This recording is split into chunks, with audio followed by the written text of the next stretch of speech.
Each season of Monster Energy AMA Supercross begins with the hope, the promise, and the hype that this will be the season producing close, dramatic, and unpredictable racing from beginning to end. At least early in 2022, the action is actually delivering on that promise. According to Feld Motorsports' own stats produced after the event, 3 rounds into the 2022 season, only 14 points separate the top 10 riders, which makes it the closest title chase in Supercross history after 3 races. There have been 3 different winners in the 3 rounds.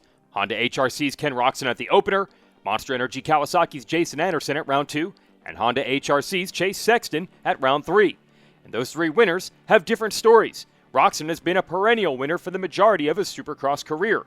But Anderson had not won a race in nearly 4 seasons, and Sexton took his first career win, now beginning just his second full season in the 450 Supercross class. As far as the podium is concerned, incredibly just one rider has more than one podium finish, and that's Troy Lee Design's Red Bull Gas rider Justin Barcia, who was on the podium at the first 2 rounds. Barcia was credited with a 9th place finish at round 3 in San Diego, meaning that every rider in this series has had at least one race they'd like to do over. It's that sort of inconsistency that has led to a surprise at the top of the standings, although the name itself shouldn't be surprising at all.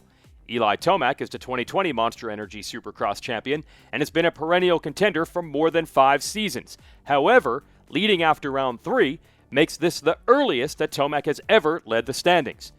Tomac has shown steady improvement on his new Monster Energy Star Racing Yamaha ride, going 6-4-2 in the results at the first 3 rounds.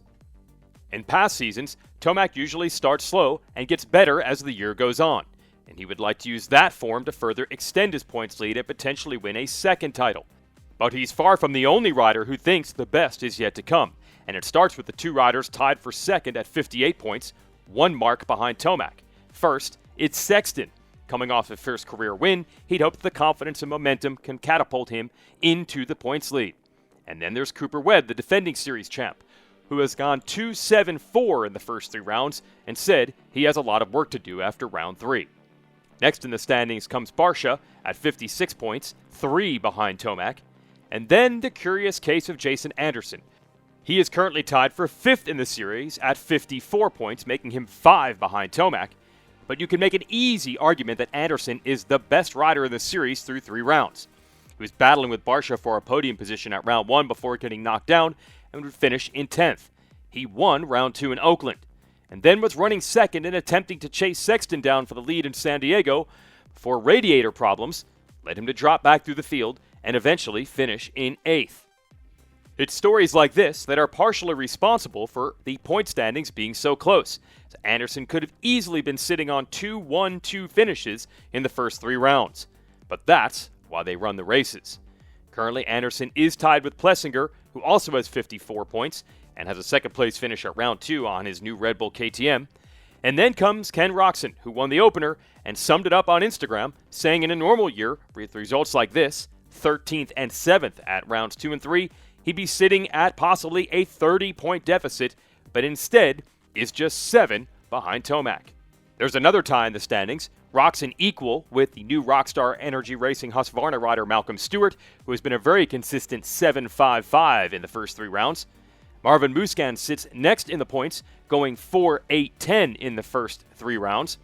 And Dylan Ferrandis, Tomac's teammate, started in a deep hole with a 16th place finish in Anaheim 1, which included a bad start, a stall, and rear brake problems. And then a terrible start, but a good ride in Oakland, where he went from 16th to 6th. And then he started better and finished on the podium in San Diego with a 3rd. The number 14 is 14 points back of Tomac.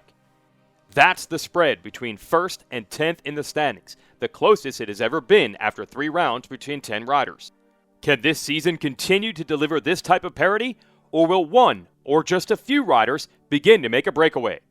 Round 4 heads to Anaheim this Saturday.